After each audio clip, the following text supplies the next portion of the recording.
Good morning. Would you please stand for a moment of silence, followed by the Pledge of Allegiance?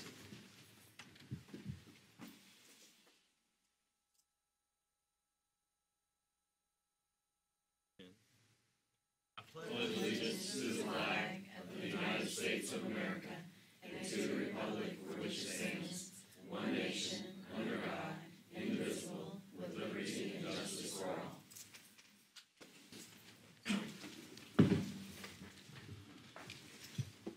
All right, thank you for being here this morning. And we don't have any public input cards this morning, so we're going to move right on to 3.01, the positive alternative to school suspension. And you want to introduce? Of course, this group needs no introduction. We have the room is full this morning of our instructional division folks, and as I mentioned to you at the board meeting on Monday, I'm really proud to be able to bring to you these two programs that you'll hear about this morning. Great work being done in the instructional division, being led by these two ladies and the team behind them, and so this has certainly been a lot of conversation, things that we've talked about how do we improve our support services for our kids, and so the programs that you hear about today the goal was to do just that. And so we'll start with this one, and as we get into the next one, and we're talking about our new alternative ed program, I'll add some more background information to that one. So welcome. Thank you. Good morning, board members. I would also like to introduce to you Dr. Portia Byfield. She has been instrumental in leading both of these particular initiatives. If you recall, last year we brought before you a administrative coordinator position for 1 year funded through a grant, and that was this role to bring both of these items to fruition and then transition into that alternative school option, which we'll talk a little bit about later. So we're very excited to be able to bring to you 1 year later how this role was used and some of the pieces that she has been instrumental in being a visionary for in our district. So our first is our positive to out-of-school suspension. And this is looking at our current ISS or in-school suspension structure. Throughout the district, we have had certain schools that have an in-school suspension and maybe others did not have such a program. And through the use of the millage dollars, we looked at how do we make sure that we have a consistent program that reduces our suspension, out-of-school suspension rate, but also provides a positive alternative to our students. So this is the program that has come to be. There was a program committee with school-based input, so that consisted of district staff, assistant principals, as well as principals. And then those that were not able to be a part of the actual committee still were able to give feedback and additional input through a district-wide survey that was created by Dr. Byfield. We also did not want to stop there because if we're creating a program for our students, we wanted to also have student input. So student input was sought after based on the recommendations of the committee and those school-based staff. And we looked at getting some information from students that have participated in the ISS program to give some feedback on what would have made their experience more positive or what would have also been an additional support, as well as some of the challenges and barriers of the program. So students from elementary, middle school, and high school participated in giving input. So Dr. Byfield created some questions, and we have a snapshot of some of the student responses. Overwhelmingly, some of the things that the students said was they understand why they may be placed in an ISS program, but they also want to make sure that they don't lose academic ground, so to speak, by being in the program. And so they really wanted to make sure that even though they have been placed in an alternative to in-school suspension, that they did not lose their academic traction or momentum. So that was something that we really considered in putting into this program. How do we maintain academic momentum? And how do we also put into place additional social emotional learning or character development, as well as restorative practices, so that we decrease recidivism? We don't want the students to continue to be in that program. We want to be able to support their learning. So Students were asked, they weighed in, and that was what we used to structure the current program. So what is the program goal? We want to reduce out-of-school suspension. We also want to reduce disciplinary referrals, and we also want our students to maintain their academic progress and learn to manage those behaviors that may have placed them in the program. So we're looking at low-level type incidents or referrals that would allow students to still be on campus but receive the support in an alternative setting that is within the school environment. So there were 3 tiers or branches, categories, so to speak, that we wanted to be included. One was there needs to be a support for behavior. And the second, academic, not losing that academic momentum. And then the third are restorative practices. How do we restore harm and how do we restore students back into our community and environment? So for our behavioral supports, there was a social emotional learning piece. Also, youth mental health first aid, that instructor that would be in there would also be training youth mental health first aid, which is a way to type of identify certain needs of students, and then counseling referral. So students could also receive counseling and support through the use of that program and a referral. Academics, we want to also support that piece so that they are not losing academic momentums. That's why we want an instructional role there. We also have classroom libraries, and that person will be trained in how to use authentic literacy practices to maintain that momentum and ensure that students have opportunities for reading, thinking, talking, writing. Khan Academy, Achieve 3000, iReady, virtual school, some of those other components will be able to be utilized there as well, so that if students need additional support in areas that the instructor cannot provide, there will be options for that support to continue.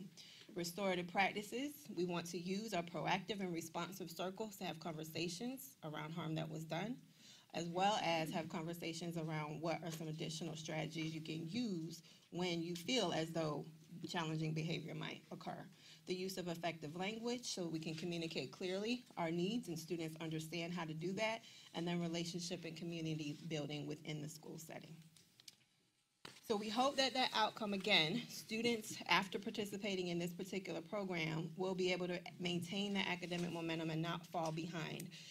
In doing so, they will also have social emotional well-being, have skills for some conflict resolution, mental wellness from the mental health supports, also decrease the dropout rate. We have students that sometimes have maybe been high flyers in programs like this, and then once you lose academic momentum and maybe don't feel like you've been restored into a community, it can lead to dropout rates. So we want to make sure that we are supporting the needs of our students before they drop out.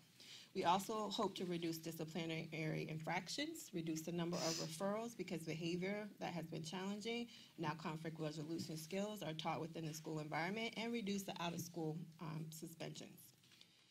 So there is an instructional component to this, as I've said before, that this role will be an instructional personnel. And so many times in the past, we've had instructional personnel. There may have been a non-instructional. There may have been maybe a coach or something that runs a particular program. We are asking for a specific instructional personnel with unique criteria that they will be trained in the mental health first aid. They will utilize and be trained in the restorative practices, and they will also teach those supplemental behaviors through the social emotional curriculum that they'll also receive that training for. So how do we do that? In terms of professional development, those individuals, once hired, will have some summer offerings on what are the roles and responsibilities within the program, what is the program structure, which we just shared with you today, the social emotional learning and mental health supports to serve in that capacity, also the academic components. They'll have some training in how to use those pieces, and then restorative practices. We're still setting dates for that to occur because these people have not been hired, and we also want to make sure that we are supporting their needs and ensuring that they have timeframes that work for them. Title IV funding, which paid for Dr. Byfield's position. We also put money into that budget to provide stipends for these individuals. If they're going to be receiving some additional professional development in the summer, we want them also to have a summer stipend for that time that they're investing to serve in this role. We purchased also 2 Chromebooks for each of the classrooms in every school that would receive this particular support, classroom libraries for those classrooms, restorative practices materials, social emotional materials, creating a parent brochure, and then a facilitator's guide for an additional level of support. And so that brings us to questions. Or you have any questions or comments? Is this in lieu of expulsion as well, or No. just in lieu of suspension at school? Yes. This is an ISS suspension. program. Yes, Okay. not in lieu of expulsion. So the goal here would be that this would be an alternative in most cases to out-of-school suspension. Yes. Right, unless there, are there certain actions that are, or infractions that are going to always result in out-of-school suspension over this? There may be, and it may be a conversation in terms of out-of-school suspension, depending upon the offense with the parent, where there might be maybe 3 days served out of school and the rest of the time in school. It could be straight to the positive behavior support. I think we will allow them to use the student code of conduct and determine the best approach for whatever the student offense is. We would strive that they would get the support first here, but sometimes depending upon the issue, there might need to be an out of school first, and then maybe we reduce the number of out of school days and provide some in school. Okay.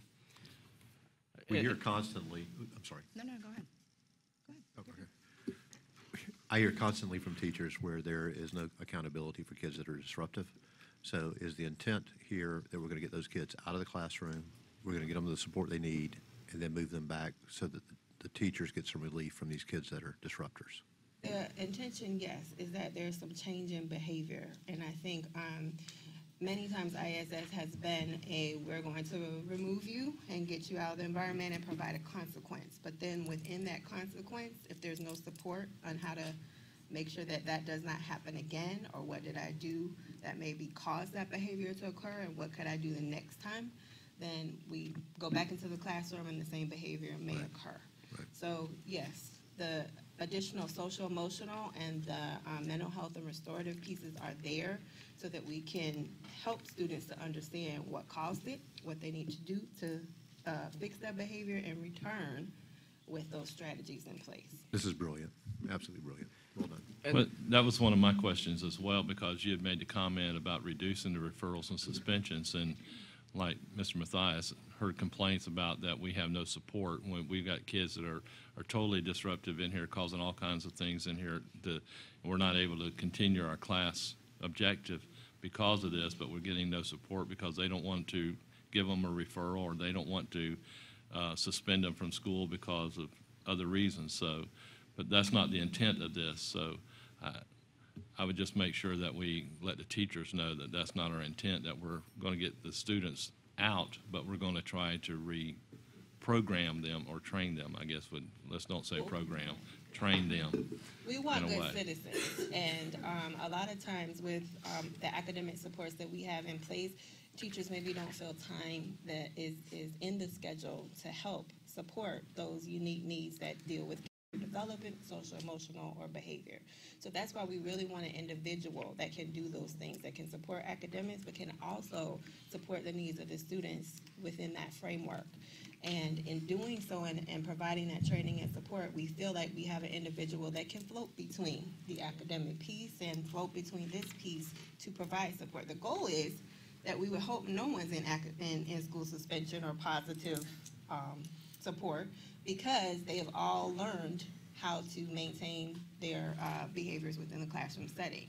So if that occurs, we also see this person being able to help push in and provide some support in the classrooms for students that we know might be the ones that have had high flying or recidivism, so that that person is still used in a productive way to support mental health, social, emotional, and behavior needs on campus. So that was going to be one of my questions is, there was a couple. So I heard you say like positive supports, and I think about RTI, and I know that has a behavior component, and sometimes we overlook that component because as teachers, our academics are the number one concern.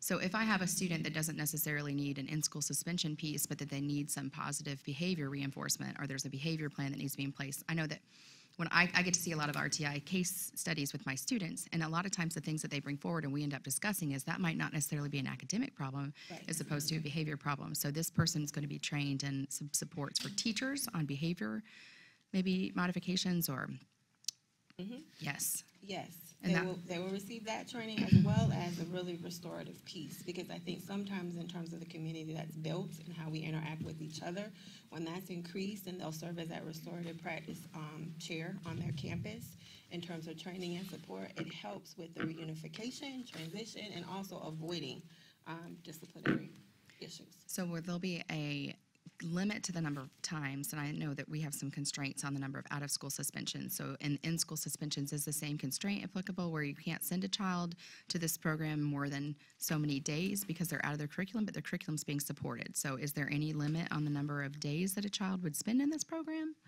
We still follow student code of conduct with regard to that. So if you were going to suspend them out of school for X amount of days, you wouldn't want to now. Now you're in there for a whole 9 weeks because you don't know how to act, right? Right. No.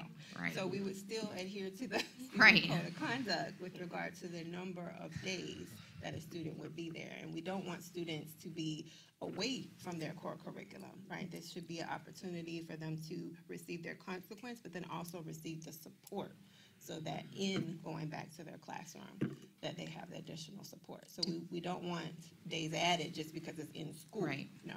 Do they have to go for a whole day? So if you've got a student that you know, like the recidivism you spoke about, and they're having a difficult day, but they built a relationship with this teacher, can you send them to that teacher for that period to try to get some reinforcement Absolutely. support? So if it's circle time and we're doing that in terms of morning community, or if we have now our counseling session going on, the student might benefit, absolutely, they might be able to go at that time because that is a support that they need. Also, if it's just maybe right now for this period, you might need a little bit of help and Right. maybe a place to cool off or have some support, or this classroom might not be the best for you today during this period, absolutely. We want it to be flexible.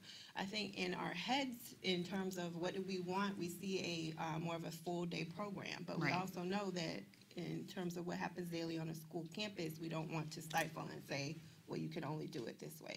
We've listened to the administrators with regard to there are times when there's a kind of a one period kind of maybe thing that happens, and we want to make sure that we have a safe place and a place that's supported and a place where we can have some dialogue. So we want them to be able to flow into that. But then there's also opportunity where maybe I'm not in the program, but I definitely have built a community here and would benefit from coming back for this opportunity that's happening there.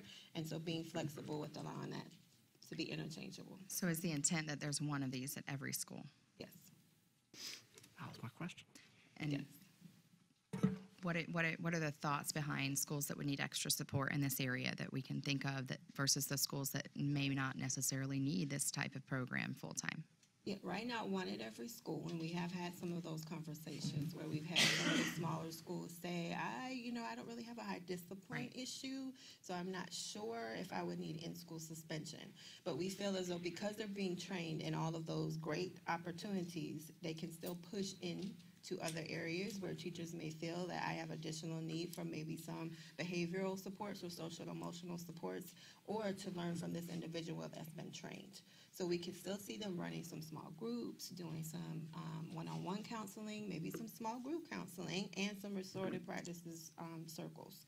So we've gone back and forth with, is it instructional? Is it non-instructional?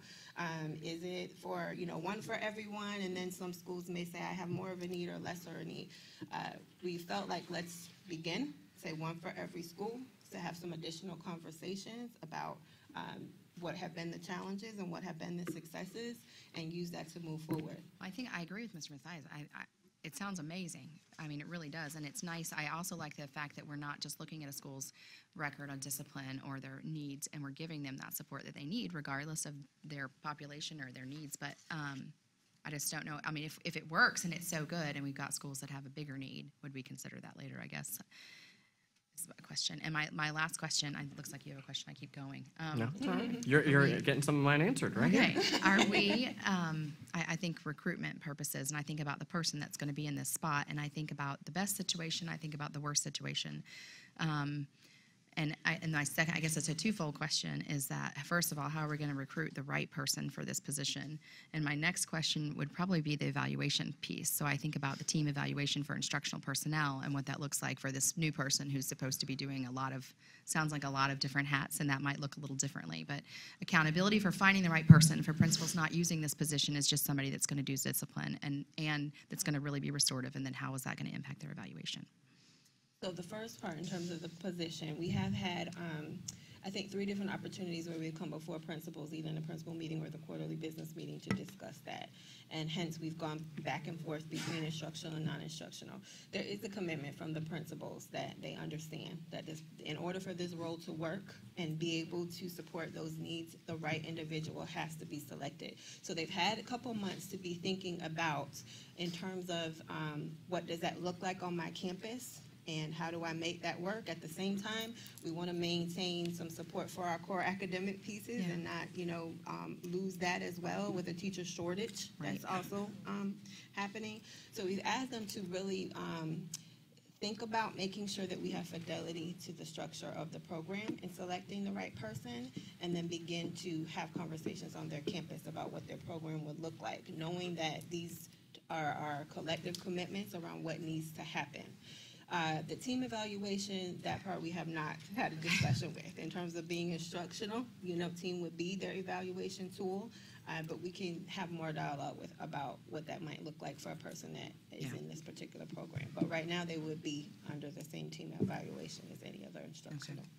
My last question was the 2 Chromebooks. And so I feel like if they're coming in, I mean, you think about a high school person that's going to come in, and you could have somebody in physics and you could have somebody in remedial reading, and how will they support that academic instruction with 2 Chromebooks? I mean, it seems like if the teachers are using those Chromebooks, that maybe if they had a Chromebook, or will they have a student have one, will they be able to access their work? Or Yes, and so the 2 Chromebooks literally came out from a grant requirement with regards to how many funds we were restricted to be able to serve with. And so we were able to purchase 2 Chromebooks out of the grant. We have still been working with Dwayne Weeks and looking at some of our schools are now already one-to-one. So they would just bring them. We could probably pull out and put in more. But in terms of how we wrote in the support, it was a 2 Chromebook minimum. But we also know that some schools also have additional pieces and others, may not. And with the one-to-one, it frees up a little. We plan to rewrite again with another 2 Chromebooks for this grant upcoming window, which would be 4, maybe more, depending upon which of the schools have and don't have those particular resources. So we're doing the best we can with. Well, that's what I was going to say about the Chromebooks was they should, in some cases, they already have them, so they should be able to just take them in because they're already checked out to them. All right. So that would handle some of it. Mr. Dodd, did you have something? All right. So, as I think about the benefits of this, certainly there is the thinking of a small group sort of atmosphere for these kids, right, where they can get more immediate support from this person that's in there. This person can give them some additional time that might be challenging when you've got 18, 22, or 25 kids in a class, right? So there's that benefit. But on the flip side of that, when you've got a diversity of grades or subjects represented in there, that becomes the challenge for me, and that's kind of where I'm thinking along the same lines. Yes. Elementary, perhaps that's not so challenging, because if you're certified, you're probably certified to teach all the grades in elementary, right? But high school, middle school, that's where you get some out-of-field sort of situations, right? Yes. But still, it'd be even more support than they'd be getting out of school anyway, right? So I guess that perhaps can alleviate itself. I think my biggest concern is just the distribution of resources. As I think about some schools who probably have no need for this position, and other schools have a need for more than one, I guess I feel a little hesitant to just roll it out everywhere if everybody doesn't need it, when others desperately need it more so. I mean, is there... I think in terms of the restorative practices piece, everybody can benefit from strengthening their culture, their climate, their community, and trust. So I do see those individuals helping with those practices and beginning to ensure that is embedded on all campuses.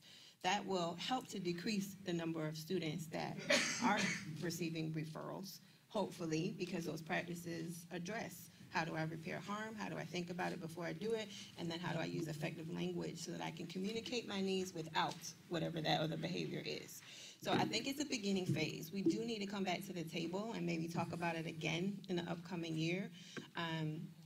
The millage provided for one per school. So we want to kind of honor that and then continue to have the conversations. It will create some consistency too with how we create a foundation in each of our schools, regardless of numbers of infractions. You know, we will have some type of foundation there of how we support the needs of our students. So I think there is a differentiated need in some places with regard to their behavior, but there's also a need to ensure that we're preventative with all places so that we don't just start flip-flopping people based on behavior, if that makes sense as well. Do we really have schools that are so great that no kids are having referrals and suspensions? Because I mean. No, but it'll be an unbalanced I mean, I workload. get that Yeah, there's it's a very greater imbalanced. need at some schools, but I think even the best kids can, they're all, But you know, I just Flakes wonder how much time sometimes. they need. Do they need a full-time person dedicated to them versus you look at another school and they go, gosh, we could use 5 of these people, right? So I guess I just want to. I'd love to see the resources distributed, you know, more equitably than equally. Because I don't know that equal is the best approach here. I fear that in some schools you'll have this person sitting around twiddling their thumbs looking for kids who need support, versus others you've got somebody who's overwhelmed by the number of kids coming to them or the number of kids that they just can't possibly serve, and the workload becomes unbalanced. So that's my fear. I don't want to see that. Yeah, we wouldn't want to see that, anyone twiddling thumbs either, right? And I think in year one, right, and looking at how we move forward, we have had dialogue with principals, and some have said, you know, I'm not quite sure yet, you know, how that role will happen, but what I am sure about is it can help create a positive environment on our campus and support our teachers in strategies and practices that will ensure that our students know appropriate behavior. And then we've had others that say this, you know, we have very strong systems in place because we've been a PBIS school, even though we have had increased maybe disciplinary infractions as opposed to other schools. We have structures and support, and this person will assist in enhancing the components that we already have. So I'm not sure, Mr. Dodd. I know in the first year we looked at and we've had conversations, and no one felt like they didn't need a person. Like they felt, you know what I mean? They Nobody's felt going to like, turn down help. I was going to say, You know? no. Yes, we'll and take in an this allocation. area, That's right. So I think they also felt it was a need. You may not have a issue with behaviors as far as maybe infractions that were referable, but you might have social emotional needs. You might have mental health needs. You might have all those other things that sometimes fly under the radar because they're not referable. So there might be schools where we have students that maybe aren't displaying some outward referable behavior, but maybe there are some social emotional and mental health needs that this person can still address that wouldn't end you up in ISS, but would serve as a need for that. So typically when a student gets ISS today, that gets recorded on their record as some Yes. sort of discipline. So if a student goes to this positive alternative to school suspension, is that recorded as discipline on their? I'm not sure. I have to ask. I think it is on there, but I'm not sure. If So it counts as so let's say I'm a teacher and I've got a ISS. disruptive kid, right? And so I think oftentimes the common practice is, okay, they're causing a little bit of a disturbance. I'm going to give them a little break. I'm going to send them next door to the other teacher next Right, door, right? right. That happens often. And now I've got this person that I could send them to, right? So they're going to go to this person. Maybe they're there for 30 minutes or an hour. Does that get recorded as discipline on their record? Well, if a referral is generated, it will be recorded. Like if a referral is generated, but in terms of when, you know, you may say, hey, timeout room over here with so-and-so, that's not a referable offense, so that Okay. wouldn't be on the student's record. All right. so if they go for like a counseling, if a counseling group or like if, okay, let me start at the beginning. Will that be mandated? Like, will they have like an anger management group and a mental health group or something like that? Like, is there like a behavioral group maybe once a day and a mental health group once a day? Is that going to be part of their schedule? So there's several different social emotional lessons as well as restorative practices lesson that a teacher could choose from. So maybe I have students that are in my SS program that were in there for fighting, maybe for insubordination. So I would strategically choose those lessons to run those particular groups. But no, it wouldn't be like you're assigned now to a whatever for X amount of days. Does that make sense? Right. So we want them to have the flexibility to know the students and use what the resources they have to meet their needs. And then if we do have other students, maybe in our data, we see that, disrespect seems to be high, so we're gonna go ahead and have a session on whatever day, and we might invite these students to be in attendance for that 30, 45 minute So session. in that case, is that a referral? Like, or is it just a recommendation, like a good, Yeah, that wouldn't be a referral. The child has practices not type done thing. anything for his teacher to write a referral on, but it could be, the child. could right, be because I know like included. when my son was in kindergarten, he was in some sort of like group, how we Right. make friends group or something, recommended by his Schools teacher. have flex time and schools also have intervention time, so this also could be an opportunity on whatever day that would be our particular intervention. Could be a group that we're working with, peer mediation or conflict management or anger management, yes. And those sessions, those are conducted by this teacher. So, Yes. so, as I look at the minimum training here, we're looking for a teacher and preferably somebody who's got some ESE certification. But beyond that, Right, everything that they're gonna get on this mental health piece is gonna be through training that we're gonna give them over the summer. right. Mental health first aid just That's means a lot, low-level right? types of supports, right? If there is a need for an additional support, if I feel this is beyond my scope, then I will go ahead and write that counseling referral or a mental health specialist request. And then the mental health specialist request would come to do something like that. So no, we don't want them dealing with every mental health situation that would need a trained professional, but they can still deal with those low-level pieces with, I'm feeling anxiety, right? Sometimes how do we address with depression? Like when I'm depressed, I can think of good thoughts, I can talk to a friend. Those are things that you would teach all children, but if there is a severe identification, this person will be trained to say, this is beyond my scope. I can't deal with the lessons I have, maybe are not the things that the student needs, and then they would write that mental health referral or to referral to a counselor for someone to step in. Yeah, and I think you're on the lines of where my concern is, that I'm nervous about these people pretending to be counselors. Yeah, Or trying to counsel when they're not qualified to do that. Or that a parent perceives that this student is receiving counseling from this teacher. Right. Because they're really not getting counseling, right? No, They're we're talking character development, restorative practices,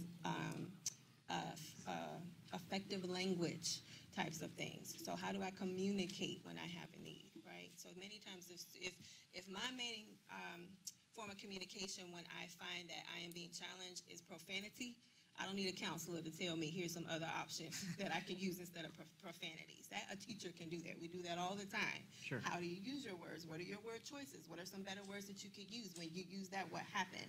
So we see that person as that type of support, right? That is a behavior support Yeah. with, yes. And that's fine, that's fine. I guess, I just don't want there to be this perception that student is going to this room and getting some counseling, because the fact that they're leaving their normal environment, they're in with somebody different who's specifically working with them on these skills versus me just as a natural classroom teacher trying to guide my student and shape them. And there's a different perception that goes with that. And I just hope that that'll be clear to anybody who steps into this role, or for the parents of the kids who are there, or the kids know that this is not counseling. This is I'd say like We do routine have- behavior support. This is like Yes. routine, these things that this teachers deal with regularly on a repeated basis. But I would imagine it's going to increase our ability to identify children that do need more serious help. Oh, absolutely, I would Because think when you so. start to Someone see those dedicated. pieces coming together and they're coming back, and I think it'll be easier to identify that on a whole. My other question, and I gathered it from him, it seems like it would be beneficial if this group was more of like a community group. So we're going to get these people together to speak. I know you're doing training over the summer, so they're going to have like a cohort. But I'm thinking like in terms of need, if you've got a school that is really in need of let's just say depression, because that's the one you just said, and we're just going to get together, can I call another one of these positions over at a different elementary school and say, hey, I have a rather large group of students. Could you come over on Tuesday and help me run some small groups, so that person that doesn't have as much to offer, we might support each other in that way, year one, to try to Absolutely. understand I think it's a better. great idea. We would love for them to work together so they don't feel like they're an island unto Right. themselves. Right. And you'll Especially tell them the that first in all the year. training, that Absolutely. that people can, just because you're assigned to XYZ school, if ABC calls you, You can, But you they can would need to schedule. go through their principal for one to the other, Absolutely. right? Right, and so Portia has worked with creating some Google Classroom type materials so that there will be some commonality with maybe forms as far as, I'm coming from X classroom, here's a little form of what I've been working on and some things that we could do. We could also have that as a sharing opportunity for them all to be able to put questions in together. Here's what I'm doing, anybody have a great lesson on that? Or I just did Right. anxiety. Can That'd you be share what you awesome. just did? Right. I just did so-and-so. So we think that we can use that as a collaborative space and show them those Good. opportunities so that they're not the only one in their school Right. trying to deal with this. They have a whole community, one per school. Mr. Mathias, did you have something? Yeah, just a couple things. So you mentioned restorative practices, which I thought we were doing already anyway. Yes, we are. So that's already been implemented. So what is different with this person versus what So- we're doing already? Right now with teachers, that if they feel the need, they can have a circle anytime within their classroom. But we see this person as being more of I have students that are coming with this need, so I'm going to generate and run the circle in that classroom space to address that need and provide a little bit more time. Teachers may be doing some of their circles maybe 10 minutes out of their class time. That might not be enough time to get into the nitty-gritty of whatever such and such did or happened.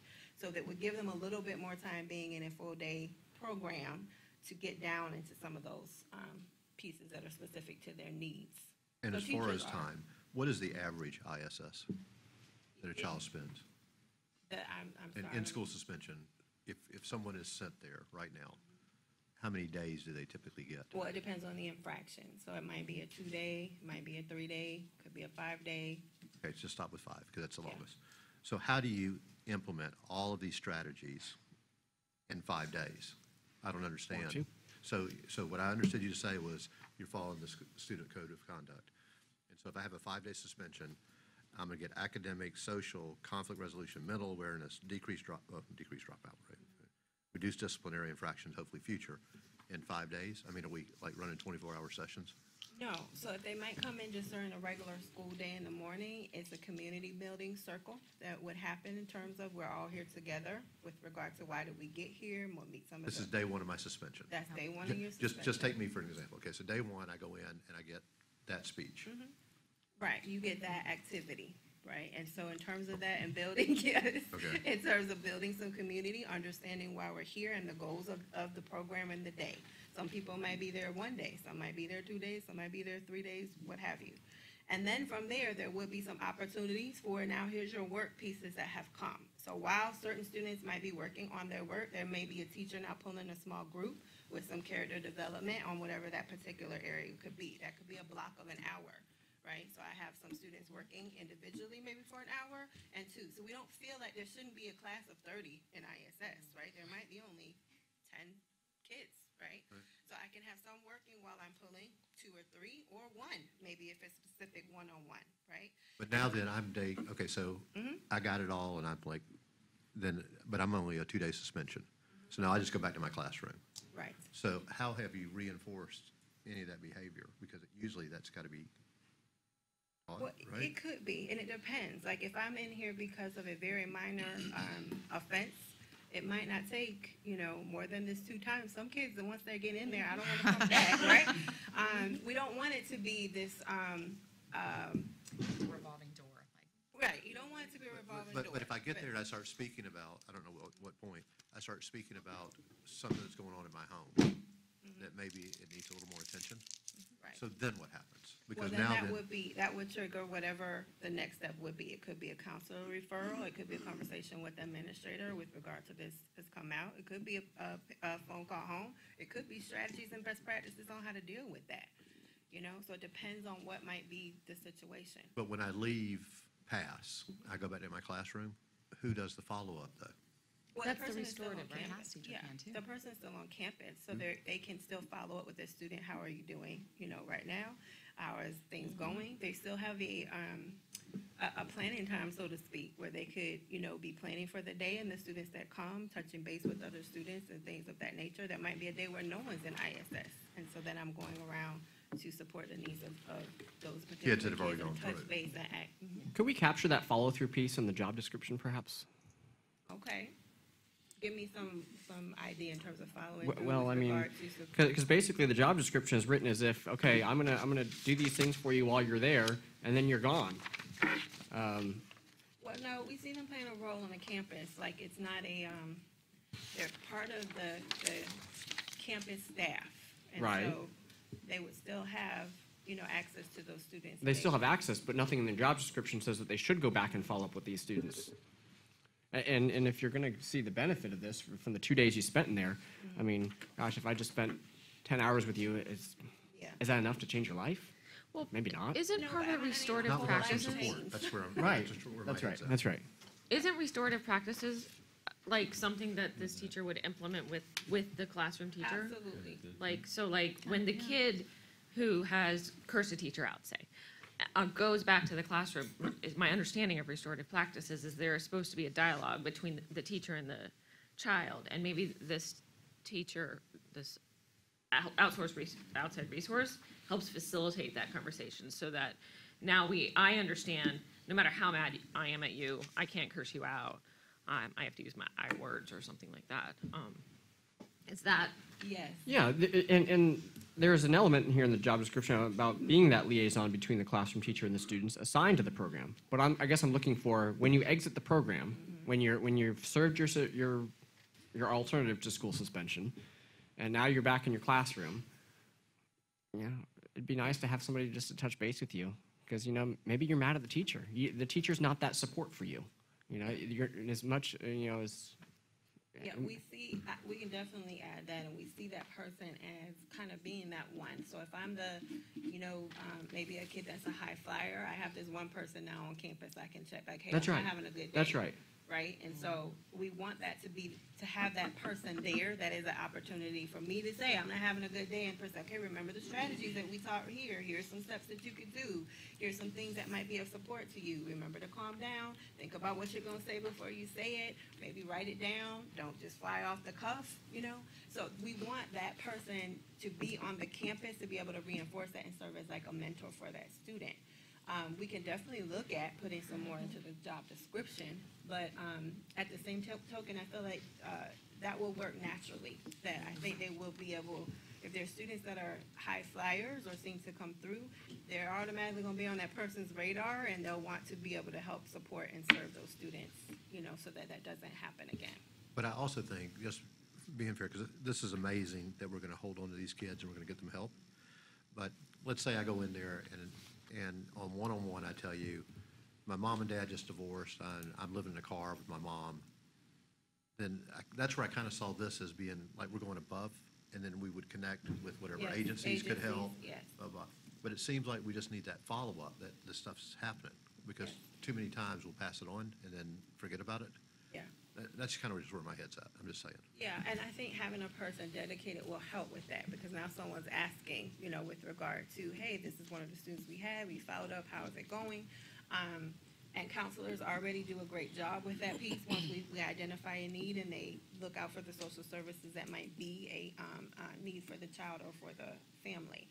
So in moving forward, we do think that dedicated person is going to be able to help with that and have somebody dedicated to follow up and support the behaviors where deans and maybe assistant principals they're more able to provide the consequence, but not always the follow-up with the many duties they have. So we do look at this person as support. So where does the district support this effort? This teacher person here, would they send some report to the district so we're tracking how successful the PASS program is? Yes, we will be tracking And- our number of out-of-school suspensions, number of students in pass, and then the recidivism, right? So we would like to decrease the amount of students by utilizing this program. We would also like to ensure that academic success, right? So that in staying in school, we don't also have students that have reduced academic success because they've lost time away from school, and then therefore now they're behind. So we'll you'll be both be academic- tracking it? Academic. You and personally? Yes. Got it. We have early warning signs, and we look at all of that stuff. So we would just create an intervention group with those kids. Yeah. Absolutely. Okay, can you remind me, there is a new mental health counselor Yes. at every school, right? A mental health liaison. Okay. Yes. So really, some of those jobs that you're talking about would be really the job of the mental health liaison. But don't you need, I totally agree. You So, know? so this kid may need mental health counseling, Right. That would come. but who is the gatekeeper to make sure the kid is getting what he needs They're just not slipping through the cracks. Well, and that's what worries me about the number of students. So if we have a school that doesn't have very many, this might be easier. But if you've got a school that's got 60 to 75 students that are, continuously rotating, that person's paperwork and follow-up between this liaison person is going to be huge compared to the person that's able to really do the work we're discussing. I think that should be monitored pretty closely for Right. And we these see them schools. working together, that the mental health liaison might be somebody that pushes into that particular program if there's a need. But at the same time, all students that are in ISS don't need mental health, that's right? what I And all mean. students that need mental health don't need ISS. So Right. that it gives a different layer. I might not be displaying any behaviors that are referable that could still be supported through the needs of a mental health liaison. And I might have behaviors that need additional mental health support that can be pushed in. We don't want the instructor acting as the mental health support, but they could definitely be one in contact with the mental health liaison to support that. So we want them to deal with any type of teachable behaviors that a teacher would generally deal with. And then we want the mental health professionals to deal with mental health behaviors that teachers are not generally trained to deal Is with. But if I was on suspension, and if I was referred to the mental health person, Yes. so even though I go back to class, I still am going to be going to that mental health person for some counseling. Yes. Is that right? Yes, if a referral is generated, then they would set up a schedule with regard to how to support the needs of that student. So who is, like, I agree, who is like sort of home base for this kid? Is it their homeroom teacher? Like, who's sort of keeping track of the 60 kids that, if there's that many? We're talking about the ISS. That have floated into ISS throughout the year. Who's sort of like, Touching base with yeah, them. who is touching base? Well, this person would know who's coming in and out, so they could, in putting that to their job description, they could be one of the people that touch base. Counselors already have, like, their kids that they would work with regard to people that, once the referrals are generated, there is a, follow-up with regard to that to ensure that the appropriate supports have been put in place. We would still create intervention groups with students. They could be an extra tier of support. And so in Performance Matters, it allows us to do that. So we could easily put them into those supports and have an ongoing monitoring kind of process with regard to where they are and the supports that they've received. That could be an extra layer as well. Okay, so when would they do that? So you recognize, now I'm kind of getting a better picture of this. So, Yes. so I was suspended for 2 days, but you've recognized that I need some help. Yes. So now then you referred me to the counselor. And during some of the comments were they wanted private, like the kids were commenting that they don't want to be in a group. Right. So what does that look like? Do you pull, of the regular school day, you pull them Yeah. out of school? It would be Or- during the regular school day. These groups would be during the regular school day too? But there is intervention time. So that time that's already carved out for every school's intervention so that it doesn't interrupt core instruction can also be used to support this. This is an intervention. So there's academic intervention, there's also behavior intervention. So we look at this as a behavior intervention. And we have time already in the schedule? Absolutely. How short are our high school classes getting? Well, I mean, if we've carved out about 50 minutes, intervention and then we have 7 periods. They're what? 5 minutes or so. There's still 55 minutes? And some have double blocks depending upon which courses they are, but yes. I've just got a couple questions real quick. Do we have any data on a daily basis of how many referrals and suspensions that we have already in It's right action? in Skyward, so we could pull that information by school, yes. Yeah, I had my list. I was wondering could you send that to us? How many in-school, out-of-school suspensions by school? Well, there's no ISS right now. Except Well, Well, some people some have Some it. schools do it. Some schools do have it, and that's another question I have is, the ones that have it already have a room designated to take care of it, but the Yes. schools that don't have it, are they going to have a place? Because, Yes. I mean, some schools are maxed out. So Yes. where would they put it that would meet all the requirements? Of course, we're wireless now, we're Wi-Fi, so that makes it easier. We don't have to worry about hardwire being put in for the internet. But still, all the other components that we're talking about doing, do they have enough classroom space? Because I know we're talking about some places need portables now. Yeah, and so in terms of letting principals know about this position coming, they've all been able to make a plan with regard to their space requirement, where they would like to house this particular class. Some of it's based on numbers, so you may have, some using a classroom, some may not. They may be using a, type of conference room setting or a smaller setting. But they do have their space identified and. You also made a comment that a teacher would have planning time, but I'm reading in the job description that it says they will accompany them to breaks and to lunches and things of that nature there, Yeah, they so. would accompany, they don't have to eat with them, but they could, they would still accompany Normally, them. though, they have to go at a time that is not Yes. with the other students. So they eat during that time, or they go back to a designated area. So when they do that, somebody would have to be with them during that time. So, I'm just saying, looking at the future, that we don't get a complaint that I don't get a planning period or this because I'm having to stay with these students at all times. Yeah, so who covers them during this planning period? There might be like a TA that revolves to cover the lunch period. The lunch period. But what about the planning period? Because, elementary, you would send the kids off to enrichment. Middle or high school, you have a free period. So, but you obviously don't have a free period when you have the kids all day. So who is that free period for them? I need to double check on the planning piece because I'm pretty sure that we put it in there, but I know on lunch they would be, like a TA could be there with them while teachers would take their lunch and then they could be, Yeah. Well, the other thing too is that I didn't see is, and maybe it's not that way even on a teacher contract, but how many days are they? Are they a regular teacher contract? regular teacher. Okay, so contract. the summer months that you're talking about is where we're going to use the stipend or Yes, something we of that put in nature there stipends into the grant to be able to support the professional development. for the training of them as well. Okay. And in consistency, we go back to the consistency. Some people do have ISS, some people don't have ISS, and so this will create some consistency with our students so that we have students that are still having access to their academics. I know you talked about with regard equity, and I think this will help with that equity issue, that in one school, I'm out of school, while in one school, I am remaining in school with additional support. So all of our students will have an option where they can remain in school with supports and still possibly out of school, depending upon the level of infraction. With the student questions that were asked and responses, did you get back response back to their answers? Like one is, do you think ISS can be a positive experience for a student? And one person says classroom assignments should take priority over ISS packets, et cetera. But then goes on to say, stop the busy work in ISS. Yes, so that was it was more of a focus group discussion. And so students have said, like, sometimes teachers will just give them, here's a packet to work on while you're there. Maybe it's not aligned to what they're working on, or maybe not send the work. And so the ISS teacher would have worksheets or packets kind of thing for them to work on. And so it's been kind of up to the school how they handle that issue of work. And how do I maintain my academic momentum? So we want to be able to put in some supports to make sure that the work is able to be, like I talked about that Google Classroom.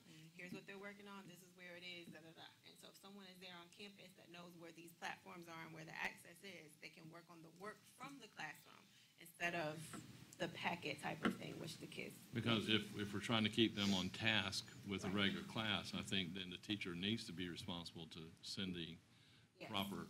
Absolutely, and that was some of the students' frustration. It was that I'm here and I'm being accountable for my behavior, but I don't feel like I should have to then lose my academic progress. So give me the consequence for my behavior, but don't make that my academic performance as a consequence. So we tried to listen to that, and that I agree. You should have the consequence that fits whatever the behavior was, not losing ground academically. So we really want to make sure that academic momentum is increased. And you can't do it out of school if you're not in school. So if we do have an in-school program, we do have more likelihood of ensuring that the students don't fall behind. And the last question I have, just to clarify something that was said earlier, and it was answered, but I just want to make sure I'm on the same page, is I'm suspended out of this classroom, but I'm not suspended out of the rest. So in ISS, I would only be suspended out of that classroom, or I would and be allowed to go to the rest of my classes, or I'm out completely. No, your referral would trigger a out-of-school suspension that we would be serving in school. So yes, you would be out of your classes. Now, there may be sometimes where I need to go in maybe for one period like we described, and that might not trigger a whole referral. But if it's a referable offense that would have caused you to be out of school, you're not on out-of-school suspension for one period. You would have been out for that whole day. About tests? So we work with students with regard to that. So when we've had students that have been suspended during a testing day, there's usually an alternative time that students can come in to take their tests, which we would look at allowing that option for students with regard to that, or taking the test in the particular setting. Okay. Does this teacher meet the state classification for classroom teacher, or no? State classification. Yeah, so like, would this person qualify for any best or brightest bonuses? Oh, I don't know. I mean, they're an instructional roster, teacher. There's no they don't have a roster. roster. Yeah. They're providing instruction, No, so no, because the you're out of luck. roster would change.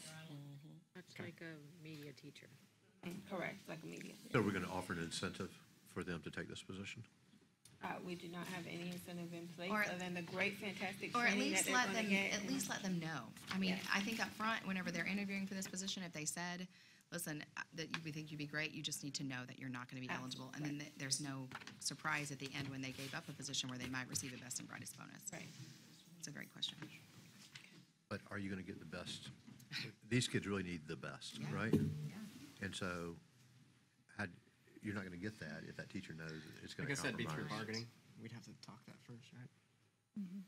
Yeah, and right now, Best and Brightest is going through all types of revisions as it's moving through the legislature. So I think one of our things before we consider that, we will want to see how it actually shakes out in Tallahassee. And hopefully some of those issues that we've been talking about, where you have groups of teachers that aren't eligible, that should be eligible, are hopefully going to be addressed. So we'll certainly come back and have this discussion if we find that they're not. But it seems to me that one of the issues that's affected us is that we create this, or we have these positions, and then we find out, or the teachers find out later that they're not eligible for these bonuses. It's just, Which is bizarre to think, because the person in this position, and we've got many positions where they're more, they've got additional qualifications or certifications than than a traditional teacher, but they have less incentive to hold that position.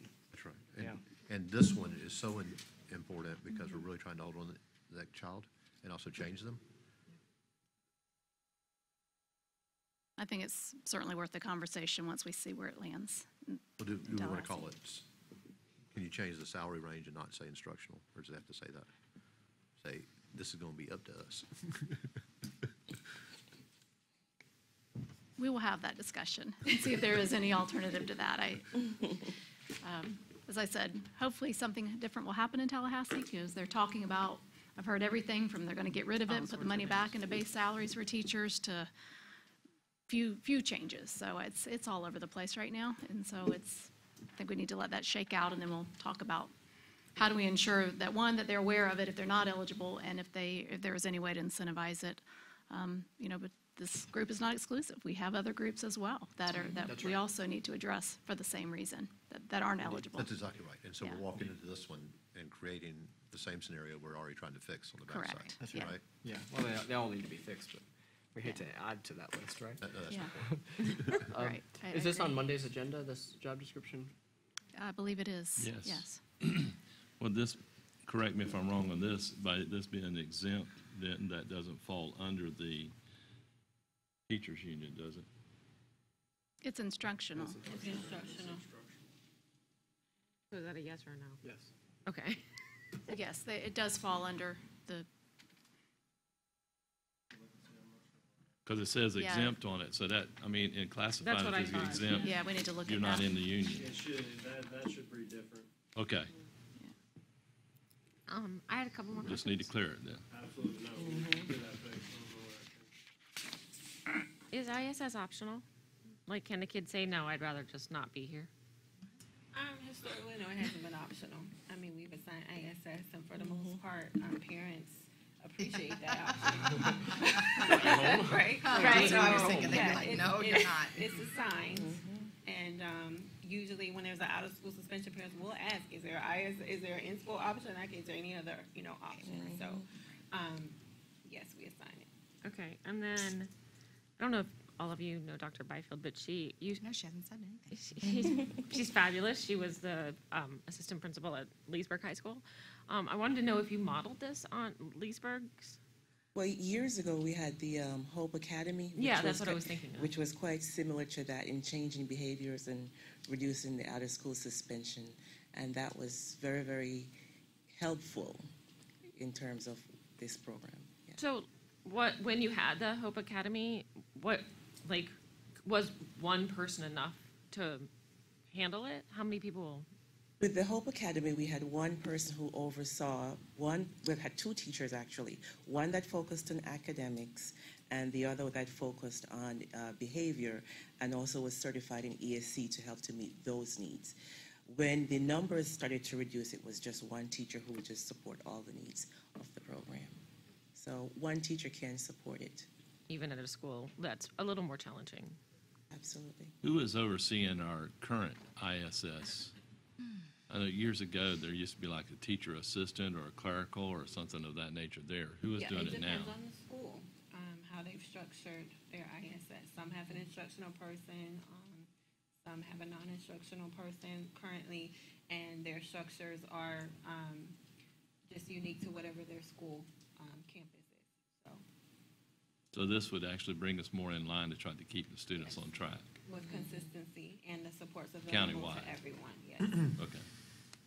Like Mr. Mathiason said, I think this is a great plan. We just need to maybe iron out some kinks in it. He didn't say that part, I said it. I'll just clarify that. I don't want to get him in trouble. I'll just All right. reemphasize Ms. Pearson's point that this and the program we're getting ready to talk about were both commitments made to the voters through the passing of the .75 referendum. So that is one of the reasons why, because we said it was going to be in all schools, we want to honor that commitment, and then we will evaluate it accordingly. I think one of the key components of this is that youth mental health training piece. That is a state requirement that every employee receive that training. So this is a person who can help ensure that not only are they going to be trained, but that they can help facilitate that training to ensure that every school is in compliance with the Marjorie Stoneman Douglas Act, that they are getting that training. So that will be another key piece that I think, especially in year one, making sure that we are able to get that training and support teachers, and the facilitation of that training is going to be critical for them as well. Is that in here?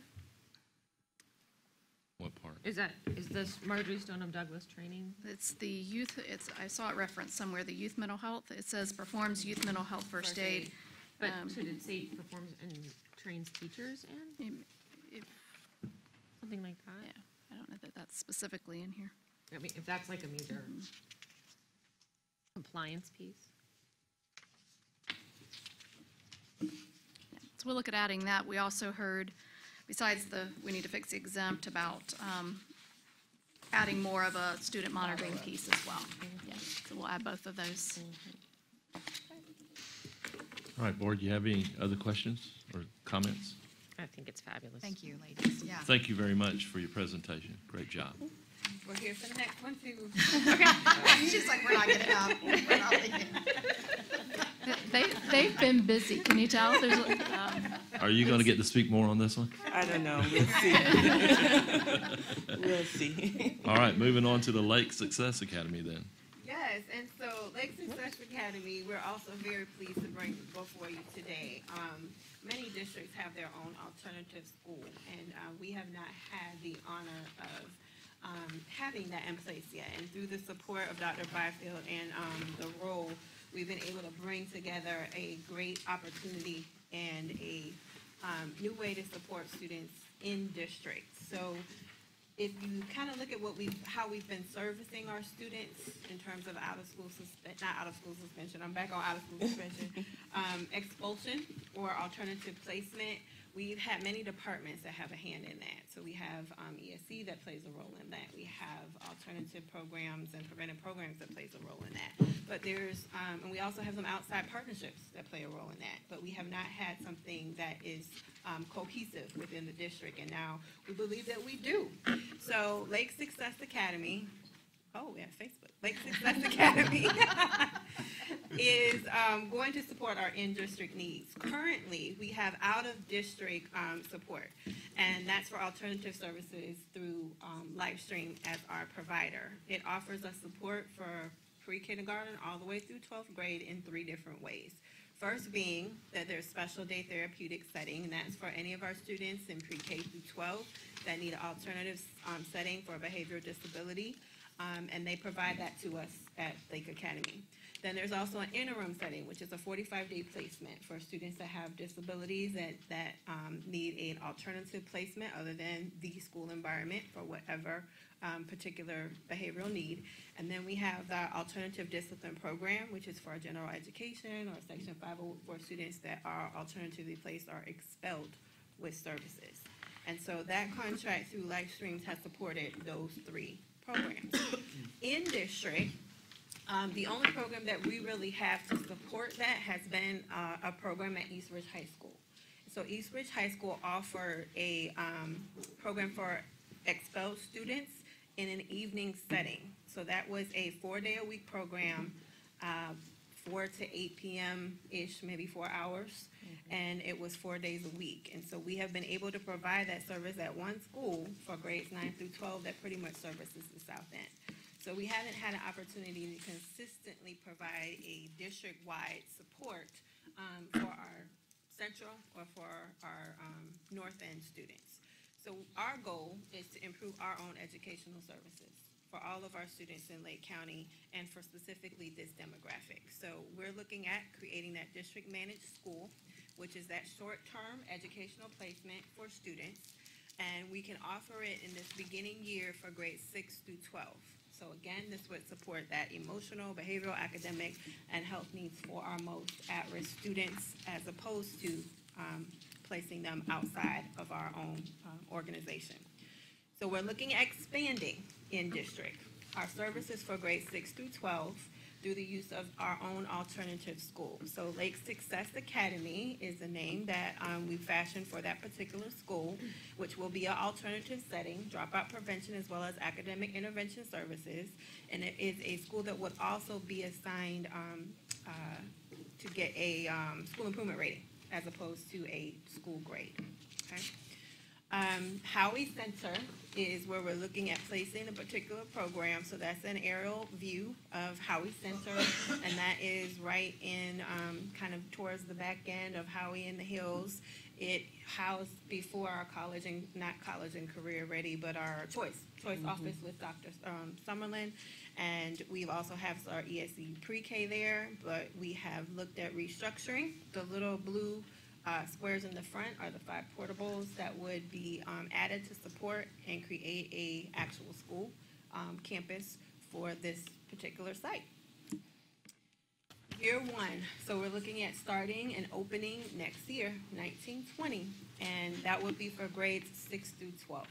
So we would be able to support the alternative discipline program for grades 6 through 12, which would be any students with a disability as well as any of our students that are expelled from general ed or 504, and then in students that have an alternative setting. In year 2, we are looking at expanding to also support pre-K through 12 so that we could have a full program at that particular site, and also add in some dropout prevention program pieces for any students that are deficient or overage, those middle school students that are overage and need support to maintain their credits or get back on track, so to speak, or high school students.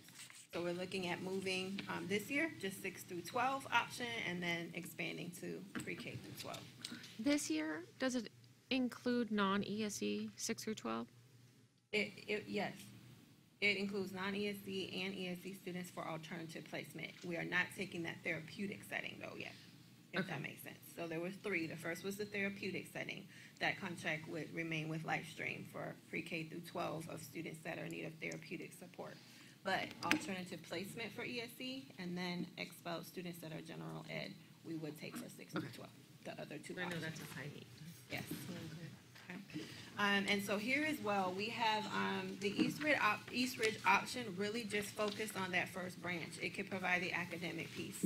So the students that were in that program could still be able to maintain their academic core and get support so that they could, being expelled in that setting, maintain academic progress. But in a 4-hour, 4-day-a-week program, we were not able to provide the social emotional or again that mental health support. So in creating a full day school, it allows us to also embed the additional pieces that can be provided in a full day setting, which is the pieces we described, social emotional, group counseling, and some individual counseling. Service and support plans, we've always maintained support for our ESE students through their IEPs, 504, and then MTSS as well.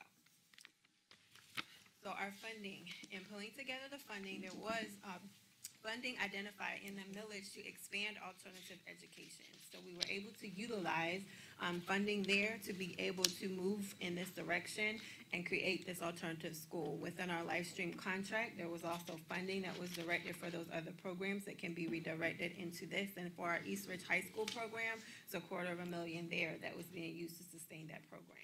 So in pulling those funding sources together, we have an opportunity to focus them all in one direction and create a full-day school and a full-day program for all of our students within our district. So this replaces the East Ridge program? That's what was my Yes. question. And Yes, during the sir. day, during normal, During normal school. is there hours. transportation for these kids? Yes, there will be transportation. Okay. And so I have, you want me to answer that part now? We have it I don't kind know, of we were on the ready. funding question, so I thought, Well, Okay, so, this is the staff that we would have in place, and so, I see on your action plan. next yes, steps. on our, yes, on our We can wait. action plan. So, just give me 1 second, and we'll get there. We'll get to it. I will.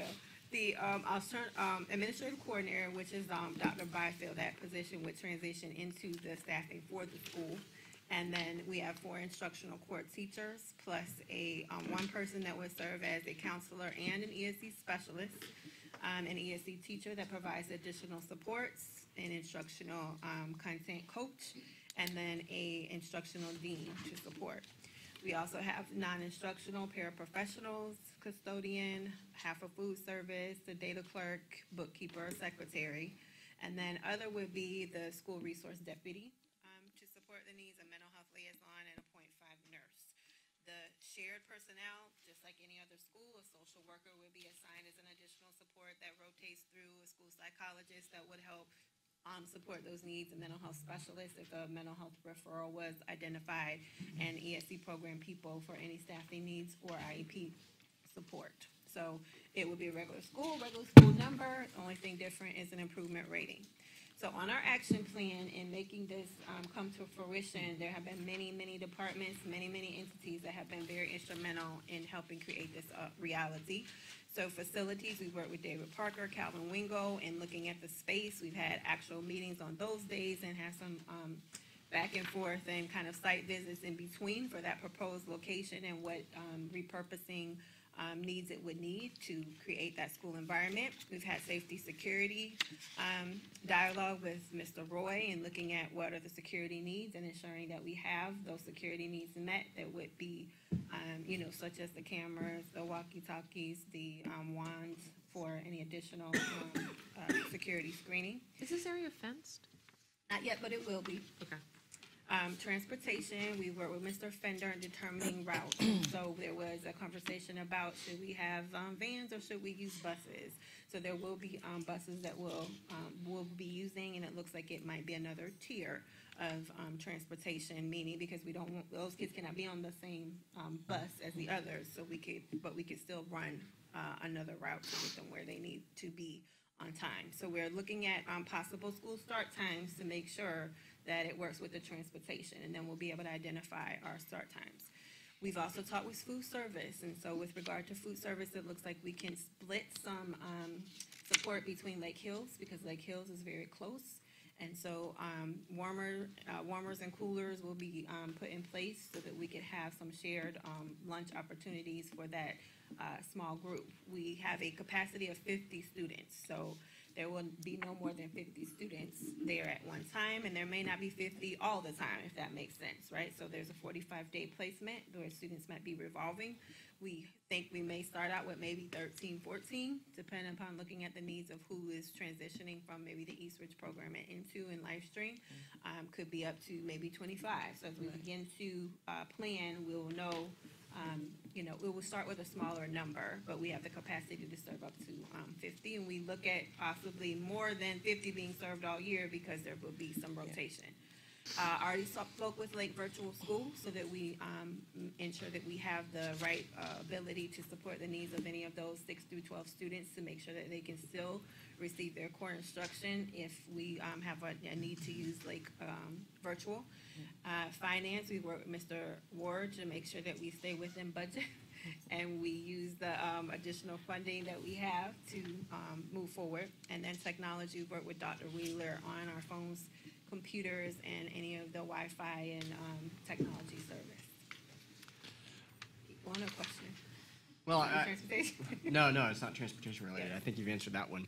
I guess I'm most interested in the continuity of instruction, right? I mean, obviously, you get these kids from different schools, different grades. You have a core teacher for social studies, for instance, but these kids are all taking different social studies courses. Yeah, what does the school day look like, Yes, and so with regard to that, we have we have 4 core identified, but as we begin to hire, there may be people with some dual certification. So if we have someone that can do ELA and social studies, you might be able to do ELA and social studies 6 through 8, and then the other teacher could do ELA and social studies 9 through 12. So we put in for 1 core each because we know that we can still find maybe some dual certification, and if not, it would be a 6 through 12 type of ELA person, just using ELA as an example, or 6 through 12 social studies.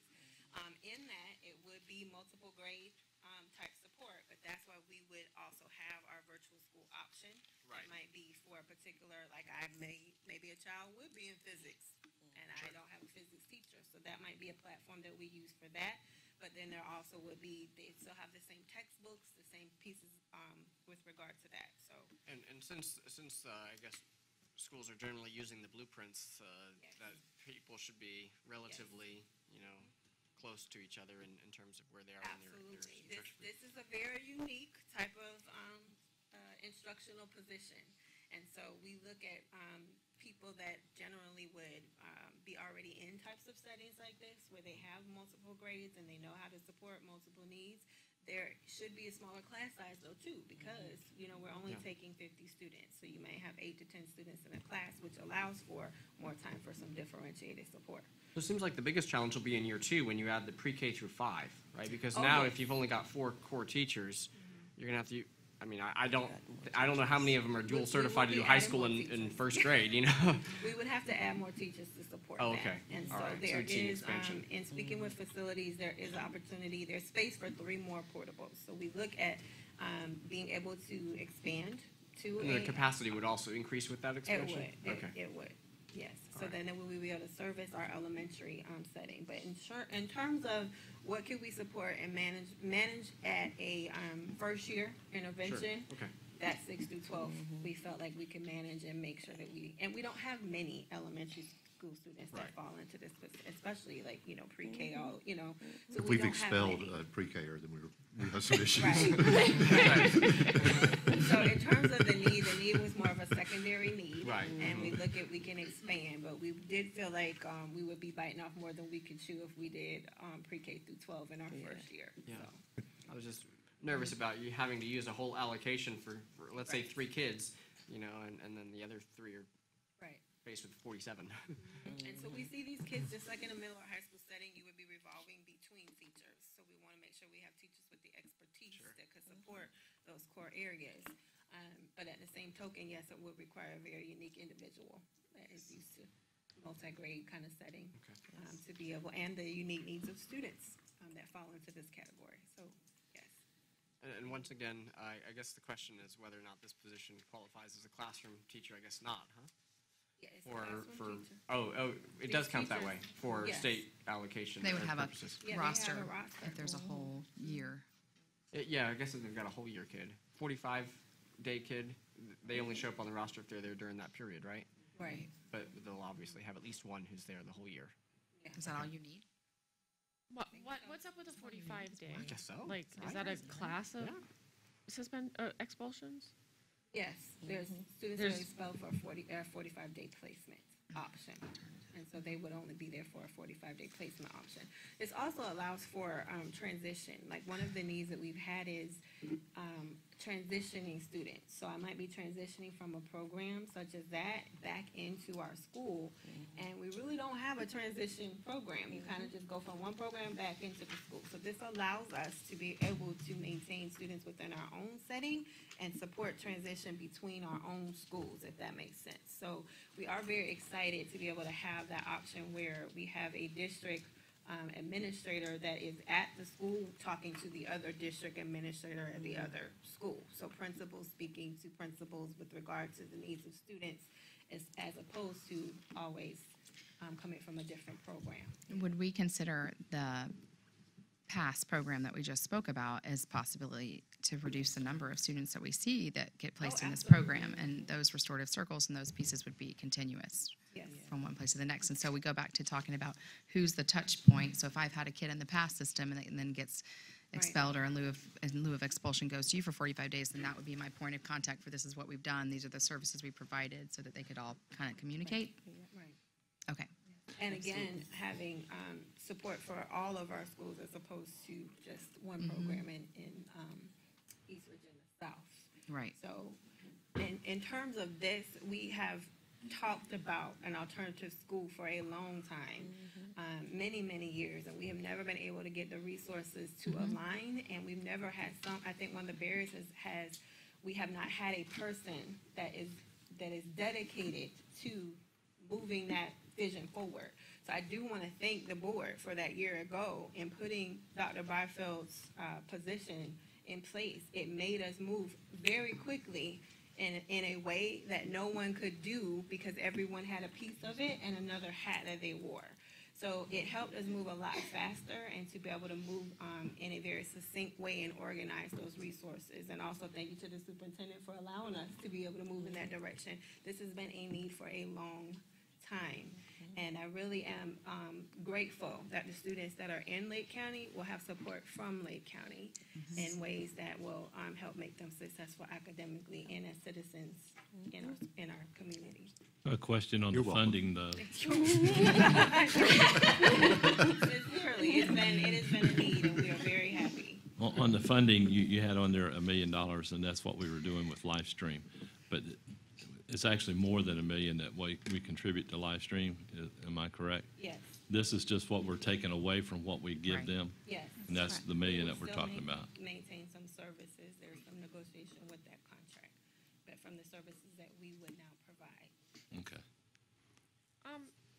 I hear great things about my father has a couple of his employees' kids or kids that work for him that have gone through the East Ridge program and at his business, and I hear good things about the program. One thing I have heard from him and is a couple times that the kids are on the bus for like 3 hours sometimes, these East Ridge, because it's like one bus that goes and collects everyone from the whole South End.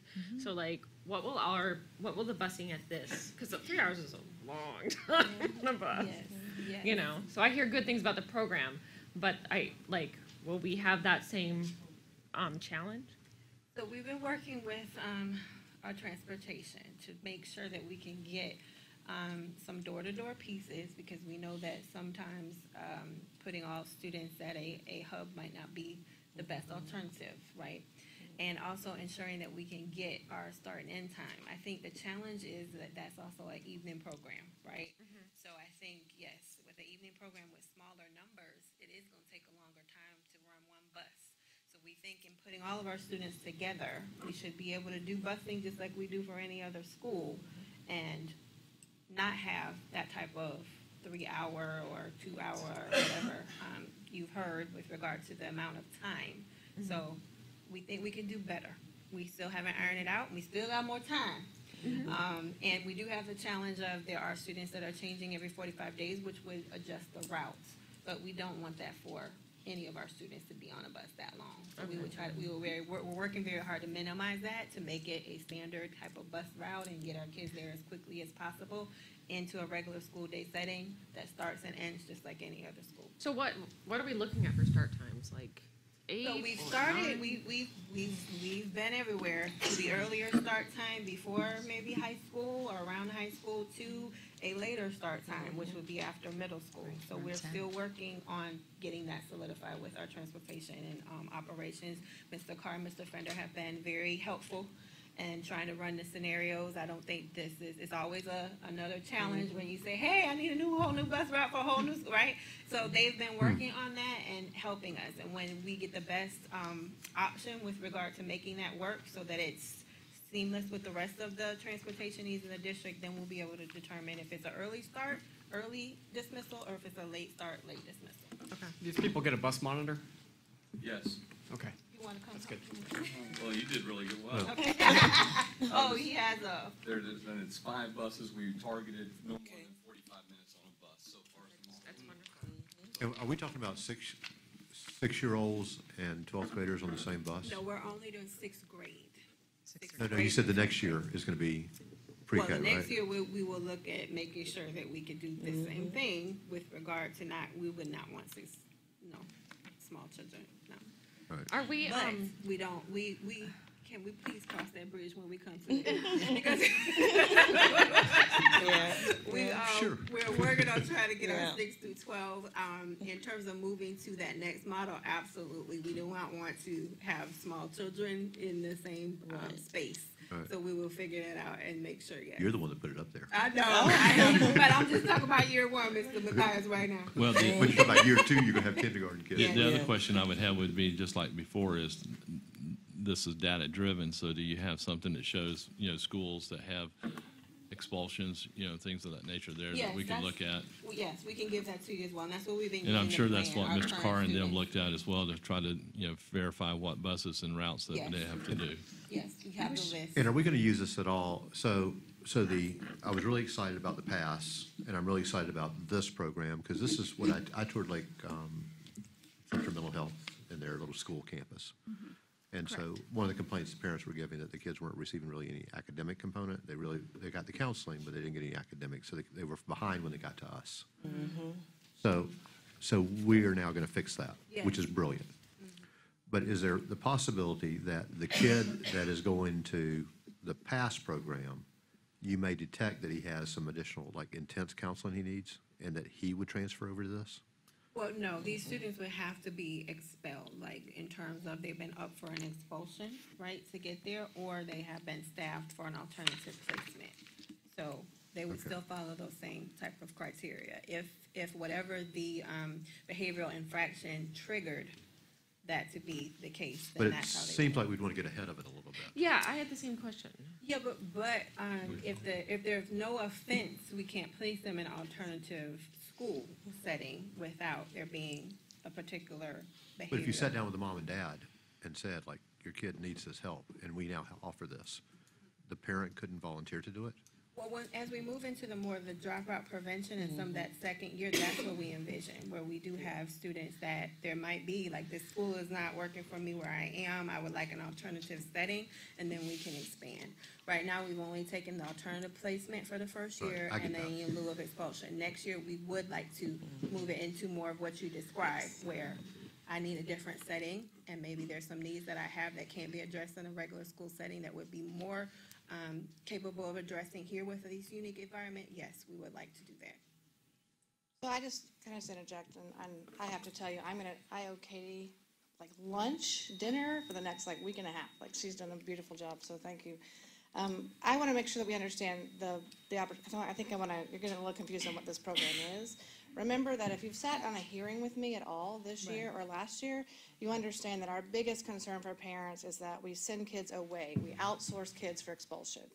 And we have no control actually over what they do. Even though we pay for those services or spots, we still have no control really on what's happening there. And this is the alternative to that. So it's not really a place where we go for services that aren't deemed from a consequence. So this is our severe consequence students that we've never been able to offer parents a place in our own system to make sure that they get help and services and academics. So I think you have to keep that in mind. So this is for kids where cases that you sign off on every month at the board meeting that it really upsets parents that we don't offer them much. And so currently we barely offer high school kids, we don't hardly have anything, and so for me, this is the best thing I think that in my educational career, one of the best pieces I've ever seen go from we need this to 9 months later or 7 months later, we're actually going to be able to do it. And so we have the resources and the means and the intelligence with great people working on it, that it's an opportunity for us to help our own kids, but it's not necessarily that service piece. This is a place that's going to have some high security, that's got kids who have done something pretty severe, and we're going to offer them an opportunity to stay on track while kind of paying that consequence and trying to help themselves to never repeat that consequence and do it again. And so, again, it was a place where we outsourced that now we want to keep in-house. And so keep that in mind when you're thinking about this particular setting. Does that make some sense? I guess, and I have sat in. I know. And Yes, you have. and I guess the question that is there, and I think you know it, is could we have gotten to meet that kid and said, I see a problem before they did the offense, and then could we service them? Hopefully in the other piece, that Yeah. exactly. So I was gonna we say would that. identify that. That would So be the this goal. school isn't that place, right? So it's all the other services that we're trying to be proactive about before they get here. So we want the least amount of kids in this school as possible, right? And so, which is why we can't get busing quite right, because we're having to use the current kids there to think about, well, if they stayed a little bit long, and so that's all of the things that come from the Dr. Landry side of Ms. Pearson's department. So you think about the mental health liaison, the mental health specialist, and then you've got all the restorative justice or the restorative practices work that comes from Ms. Pearson's department. So all of that is the preventative piece that we hope that we don't actually get here. So when we have kids who maybe self-harm, and they've self-harmed at school, which means they brought a weapon to school to self-harm, we would like to prevent all of those cases from happening by all of the pieces that happen from Dr. Landry's department and the restorative practices pieces, and maybe the PASS program that's in place. But when they have done that, it kind of runs through the preventative programs department through Mrs. Dillon Banks. So the kids who are at this school have gone through Mrs. Dillon Banks's system, right? So it's a severe consequence, and so it's a different, they've been kind of, you are going here, and you've done something severe enough to be here. And so that's what this school provides. But And you're going before, there for 45 days. yeah, now I will tell you that currently in practice, we put kids out for longer, from 45 days to a whole year. But then they go to Ali Right. Academy. Well, so they won't anymore. That's exactly my case. alternative. We will not send people out anywhere. We will send people to Lake Success Academy. So we will not send kids to Ali So anymore. someone may stay, if they're in high school, all the way through. They will. Well, Unless, they will. unless a parent says they're gonna take their kid to Ali, we will put them at Lake Success Academy, yes. No, not for 4 years. No, not from here. Not for the whole, they will not stay. Okay, so Because it's a consequence, and then we get to work with the schools to get them back, right? I was told that some kids decide that after their sentence, they decide to stay. At a Yeah, so on occasion, you're right, they do, they like the very tight structure. So that is something that we have not discussed, I don't think, in terms of our school that way. So we would like to work kids, we would like to be as closely connected to the school as possible so that they can go back to their home school and graduate with their home school. That's what I thought the intent was. That is our intent, right? I just want to clarify to make sure we understood that this program is it is not a fluid door that runs in and out for services. This is an alternative school that would replace where we typically would put kids to Ali or put kids at Livestream. We have our own services where we can do our own supports and be able to have a all-encompassing, comprehensive system for all kids, even when they make really bad choices and need to be, for lack of a better term, up for expulsion. We now have a place for them to go. Right. So it's one of the greatest things I've seen happen, a service that I think we have the need for. So I just want to make sure I clarified that. And I think it's important to remember, I know kids that Ali has worked for. I know it can work for some kids, but they have a 12% graduation rate. So if we can capture 12, so if we can capture those kids and get them back into our high schools, that's critical, I think. I wish we could think a little bit more creative about the transportation route, especially in this kind of a setting. If we could consider 45 minutes to 55 minutes as a classroom period on a bus, and they're captured on that bus, could we not have that as that intervention block time, and you've got a teacher on the bus versus a monitor or an aide that just sits there? If you could have those kids being productive, we have technology, mobile hotspots, we have those things that are in place for kids. I don't know. It's just an interesting thought that we do Alex homework in the car, right? On my daughter's iPhone, and she has a math question, and we talk back and forth about math scenarios. So I don't know why we couldn't offer that instructional piece if this time frame is. And explore That's that. brilliant. Try that. Just another thing, She's so bright. on your staffing, you have a half nurse and then a half food service. That's interesting. That's 4 hours. Yes. So how long is this class, this day going to be for these students? It is a standard school day, but we will be sharing. So we're looking at sharing, like a nurse. Maybe a nurse is a half at Lake Hills and a nurse would be half, so they could be. Lake Hills only needs half an hour. Last one, like, what? No, it would be Wait. in addition to. Okay. That was an example. Oh, so they may have like 2.5 nurses. Exactly. Okay, okay, sorry. Okay, but on the food service side then, is that, what is encapsulated in that half a day? It would be dropping off. Able to put into the warmers and ensuring that the food was set up and able for the students to come through to get it. So they're not going to be cooking on site there. Well, I understand that, Yeah. but they would have to, somebody would have to be cooking at Lake Hills. Right. So there's going to have to be additional staffing there. Right. But I'm just wondering if that person there, rather than say 0.5, the hours could be added to that to be the one to be Okay. preparing. I'm just something to look at, you know. That way, that would give that person a little bit more time to do the preparation and not have to hire another person at Lake Hills that may only be there 2 or 3 hours. Okay. Okay? And then I just wanted to allow Dr. Byfield, if you had any last words with regard to these programs that. You have done a lot of talking.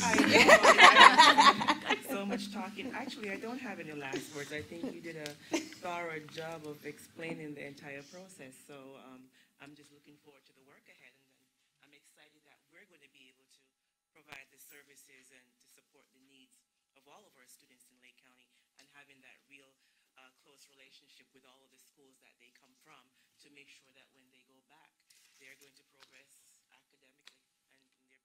And this will be your baby, right? You'll Yeah. be the administrator? Yes.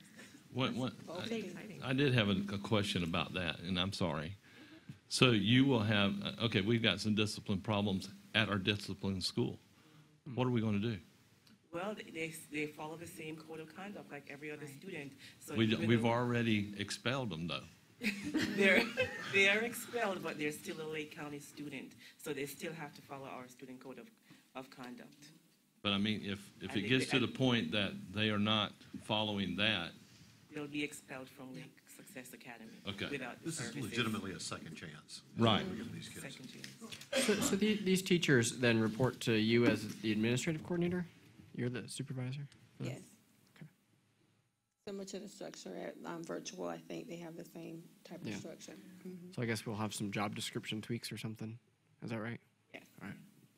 all right. And we're recruiting, again, like there's that question of teacher shortage, and you guys have a plan for that. Okay. Okay. All right. Anybody else? I'm so excited by this.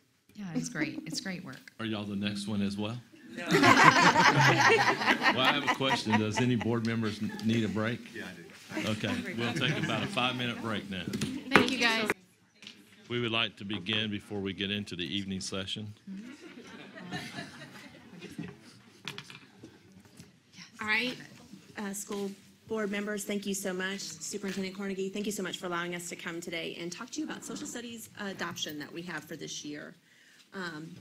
I would like to also introduce Dr. Harris, if you do not know who she is our textbook manager, and she is oversees the entire process for textbooks in our district, as well as our program specialists are here. I'd like to welcome them as well.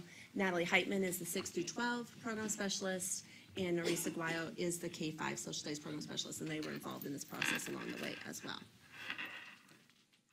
So it starts, this is the process we go through. It starts with the state releasing the materials through a district review committee, school review committees, opportunity for public input, and then here we are presenting the choices to you all today.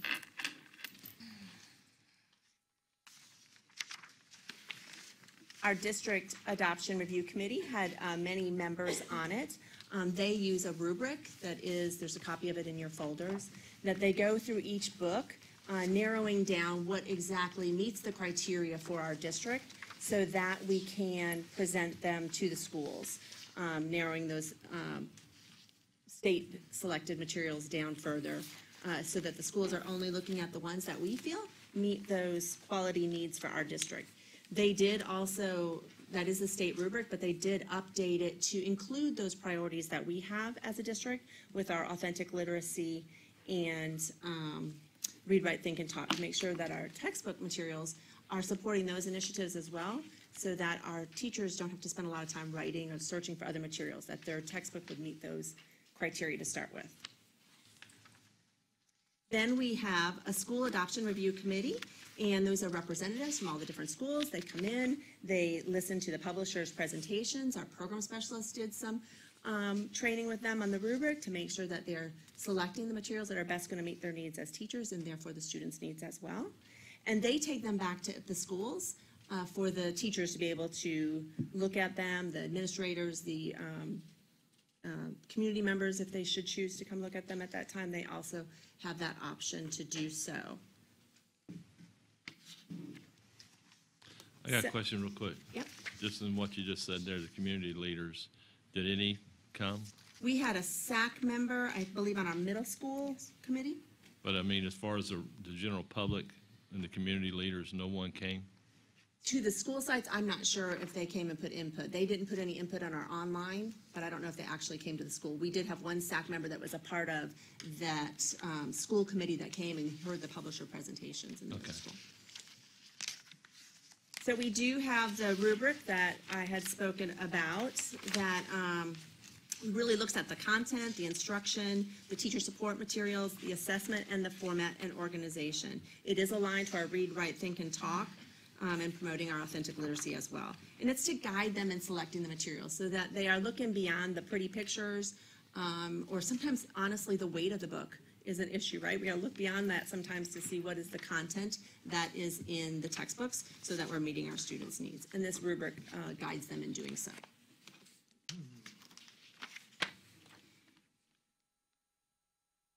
The scores then at the end have to be within that thoroughly meets expectations.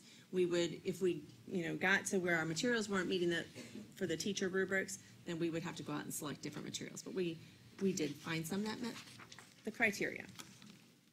The AP rubric, because we're also looking at some of the AP selections that we have, and that was Frances Sellis and her department that really led the AP selection. That is from College Board and their recommendations for those materials, and that was the rubric they used. And they have their own scoring system that they looked at with that as well. All right, then we get to the actual materials. Elementary. Oh, I went too far. I'm sorry. It's bizarre that the overall rating for the AP Social Studies digital platform is weighted so much more than the actual content. Yeah.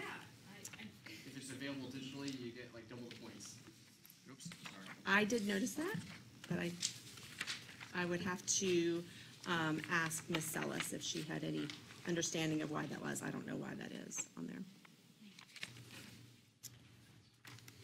The instructional materials for elementary that were reviewed with McGraw-Hill, and then Social Studies Weekly.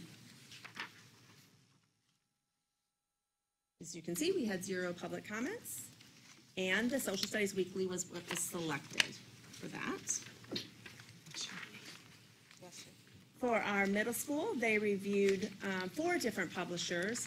With the exception of HMH and Teachers Curriculum, we did not review their civics option. Either they didn't have it or it didn't meet the criteria. I believe we didn't have it. I know we didn't for Teachers Curriculum. I'm not sure about HMH. The others were reviewed for the world history, American history, and U.S. history for that.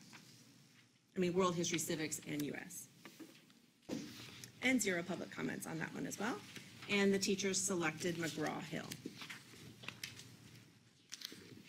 How were these advertised for the public? They were on the district website. They were also pushed out through Facebook with Sherry. Okay. and I know I personally shared it myself on my Facebook, but it was pushed out through the public relations. Okay. In the high school, they had 3 publishers that they reviewed, and we're looking at world history, U.S. history, government, and economics for those. As you can see, all publishers did not provide us an option with each one of those. There was 0 public comments, and the instructional materials that are recommended are McGraw-Hill for those as well. In the advanced placement, we were looking at AP World, AP Economics, and AP Government. I know they did review other AP materials, but we're looking at those with the instructional material dollars, and these are the matching AP core classes to our core social studies. That's why we're looking at those with the instructional material dollars. And the publishers that they reviewed, they were out for public review, and there were no public comments, and these are the materials selected for AP.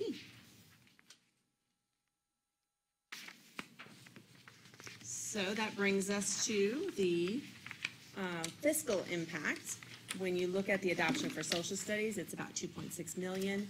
We had that K2 science portion that we did not adopt last year that we were adding back in this year, just under $400,000. And we're in gap year, meaning we're outside of that initial purchase for math and ELA, so we have to now pay for those.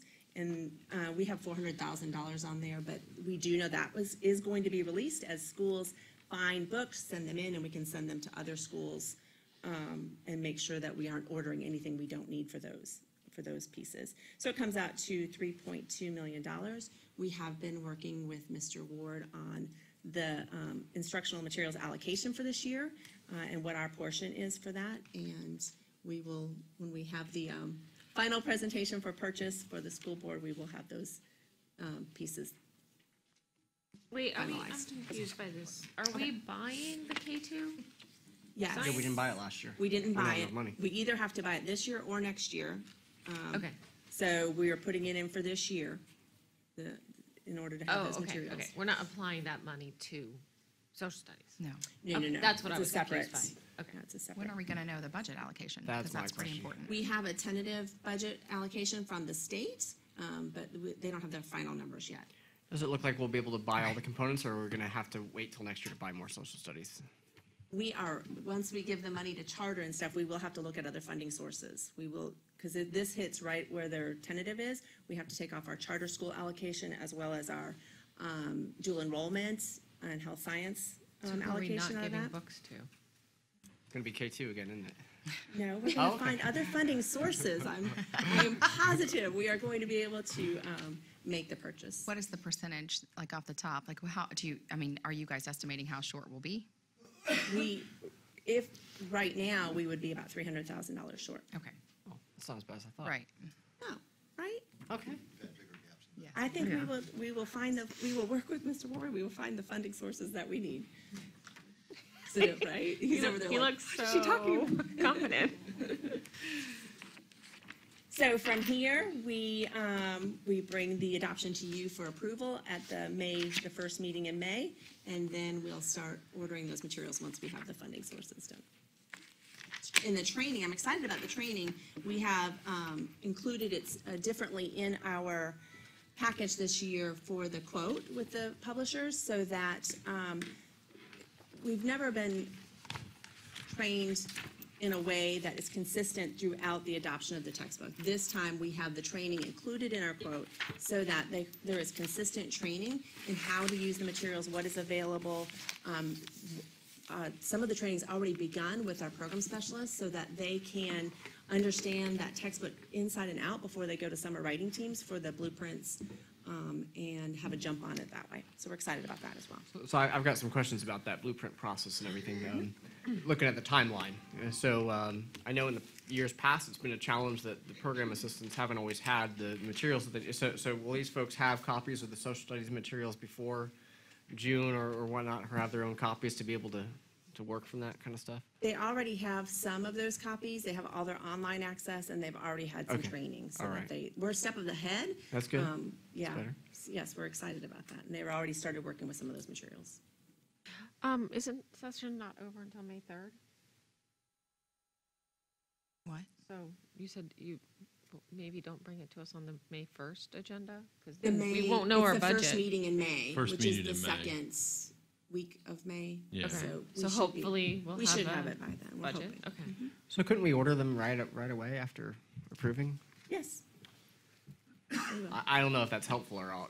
If funds are So- available. As soon as we have those funds. But we need session to be over to have a budget. Right, I know. The but- teachers will have but they've got- online access. That's part of the contract as That's a well. big deal. The teachers will have online access even if the physical materials aren't here, Yeah. beginning as soon as we place the order. Okay. The publishers have assured Dr. Harris of that. All right. And I appreciate the extra work I know that we did, and you guys put the no public comments, but this one always seems to be one that's pretty important to the community. And the public hearing and the notifications, those are all set to be in place so that whenever we go to approve it in the second week of May, hopefully that's not going to come up as an issue. It has all been there, and we've been very transparent about the process, yes. Thank you for that. And Natalie, you have some extra documents about some of those concerns in your folders with the percentage coverage, and we have given that to Ms. Challenger so she can upload them. Great.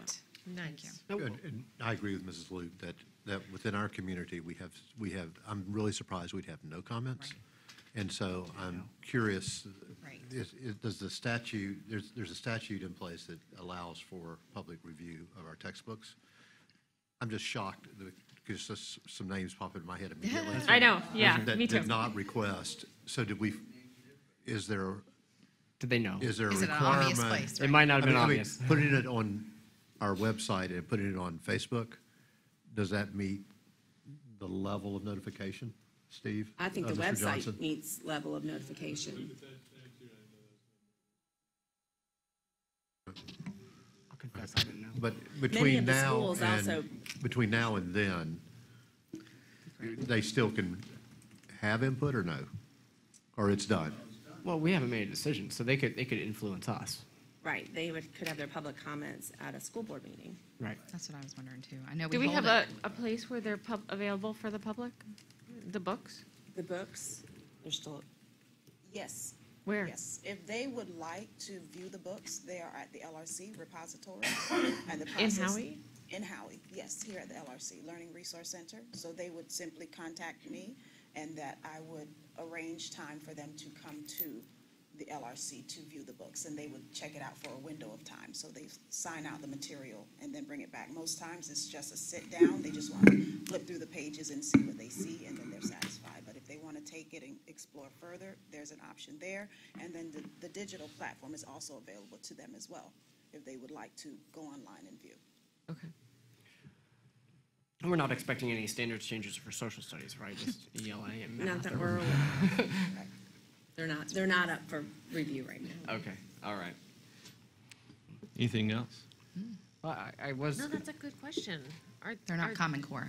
Social they're not Studies is Common Core, Common- right? no. But I'm just wondering if Florida in its own Florida style is going to release a whole bunch of new Florida standards for social studities in the fall 2 after we years. just, Yeah, that's right. you know, after What we makes just, us the center of the universe? that's right, after we just bought all these books. My question is, I guess, what's entailed in these? I mean, is it just a textbook? One, I think the elementary were referring to like some sort of weekly thing. Is it like a kind of It's a weekly- tear out sort of thing? The students get like a magazine sort of thing every week, or what does that look like? The elementary is a little different format. So the K2 is a magazine and the 3-5 is a newspaper style. And a lot of our teachers have been purchasing these for a supplement right, for that's right. years. So we're excited that they picked it for their core resource. It's much easier to integrate into their ELA block, and they even set it up that way for guided reading. And so, yes, it is a different format in the newspaper. I Yeah. think Nerese might actually have a sample. If you're interested in that, she can show you. And they get a new one each week. So they're consumable for the elementary. They get to take them home, and they can write on them, and Are there any sort of leveled readers or anything associated with this package that we're getting, or anything of that nature, or is it just? there are leveled readers. They are digital, Are they good? so they would have to be printed. Okay. All right. So that is certainly a concern. Okay. They can keep the leveled readers they have now from their series. We Right. won't take them up, but whether I always do it that. matches exactly week Yeah. for week would be a different. Okay. All right, anything else? Thank you. Thank you. Great job. All right, moving on to board member comments. Mr. Mathias? So I'll lead out that last week I had the privilege of also doing our presentation to the Kiwanians, and what was pretty amazing to me, normally we speak about the good news at the district and things that we're about. Before the meeting started, or before they invited me to speak, they actually spoke about the work, each one gave a report on the schools that they were working with. And that was extremely impressive to me, like their boots on the ground. And so I was very honored to be able to speak about the great things we're doing. But more than that, I was honored to hear about the great things they are doing. This Thursday, we have Congressman Spano, is that his name? Spano. Spano is coming by the office. I don't actually know why, but he is, and I appreciate that. And so we'll get to speak about, I invited the superintendent to be there at Mathias, and we'll speak about what he could do for us. I don't know. I actually have no idea why he's coming. So I think I wrote a check to him. But anyway, that's it. I don't have any. Mr. Don? Just want to remind folks, Commissioner Sean Parks and I have our coffee and conversation coming up on Friday morning, April 26th at the Florida Angler on Montrose Street in Claremont, 8 to 10 a.m. Casual, come if you can, and get an opportunity to speak to a school board member, county commissioner, and the sheriff will be there too. I just want to thank the public for the millage, the ability to have these alternative education programs and pass the in-school suspension program. I mean, I think these are going to be game changers and really important for our community, so thank you so much. And thank you to everyone who's worked on it. I know it's a lot of work, so thank you. Just want to say I had the opportunity Friday to go to Tavares Middle School and hear the presentation by the teacher there that her mother came from the Holocaust, escaped that, and it was a great presentation. She did a wonderful job. To hear the background and just to clarify something that the paper said, that I have a child at Tavares Middle School. I have a grandchild at Tavares Middle School. I'm like, please clear that up. My wife will want to know where that child came from. So, but no, it wasn't too funny there. No. But no, she did a great job, and one of the comments I think that I made in that is that having someone that has a personal experience, to me, stands out more than you just reading something and hearing it second, third, or fourth hand. She was able to give a firsthand experience on things, and it was very informative, and I appreciate that. But that's all I've got. I just want to thank again the work of our folks over in teaching and learning. I'm so proud sitting here this morning and just hearing from 3 different programs, instructional materials, as well as the other 2 programs that we're moving forward with. I'm excited for what it means for our kids, and I just want to thank you for your leadership and all the hard work that you've put into that. Phenomenal job. And I want to remind you, Night of Stars is this Wednesday at 6 o'clock. And I think we're back at Lake Sumter College, and just a night for us to celebrate the tremendous work in our schools of our staff, and I think we have some volunteers we'll be celebrating that night as well, so I look forward to that. Mr. Attorney? No, sir. Nothing? All right. There's no further business to be conducted. We're adjourned.